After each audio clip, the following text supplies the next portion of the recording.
মালয়েশিয়ার take entrepreneur আরশেন Ismail এক ঐতিহাসিক ডোমেইন বিক্রির মাধ্যমে বিশ্বজুড়ে আলোচনায় উঠে এসেছেন। ২০২৫ সালের এপ্রিলে তিনি AI.com ডোমেইনটি বিক্রি করে প্রায় ৭ কোটি মার্কিন ডলার আয় করেন। এটি এখন বাংলাদেশি টাকায় প্রায় ৮৫৬ কোটি ৭২ লক্ষ ৫১ হাজার টাকার সমান। এই গল্পের শুরু আরও অনেক আগে, ১৯৯৩ সালে। তখন তার বয়স মাত্র ১০ বছর। মায়ের ক্রেডিট কার্ড ব্যবহার করে তিনি মাত্র $১০০ কিনে নেন AI.com ডোমেইনটি। তার বয়সী এক বাচ্চার খেলনা বা ভিডিও গেম কেনার বদলে একটি ওয়েব অ্যাড্রেস কেনার সিদ্ধান্ত অনেককেই অবাক করেছিল। তার মা তখন বুঝতেই পারেননি ডোমেইন কি, শুধু ক্রেডিট কার্ডের বিল দেখে অবাক হয়েছিলেন। পরে আরশেন জানান, AI অক্ষর দুটি কেবল তার নিজের নামের আদক্ষরের সঙ্গে মিলেছিল, তাই তিনি ওই ডোমেইন কেনেন।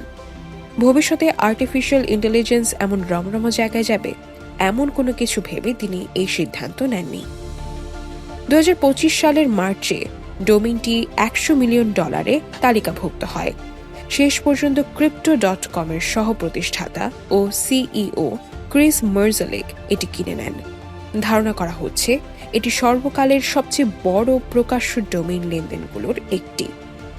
৪৩ বছর বয়সী আরশেন ৩ দশকের বেশি সময় ধরে প্রযুক্তি জগতের সাথে যুক্ত।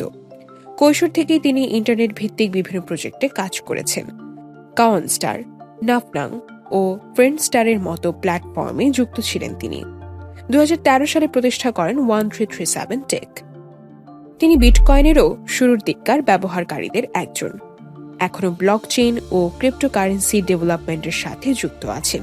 পাশাপাশি সংক্ষিপ্ত ইমেল অ্যাড্রেস, ওয়েব ডোমেইন ও ইথেরিয়াম নেম সার্ভিস আইডেন্টিফায়ারের সংগ্রহের জন্য পরিচিত তিনি।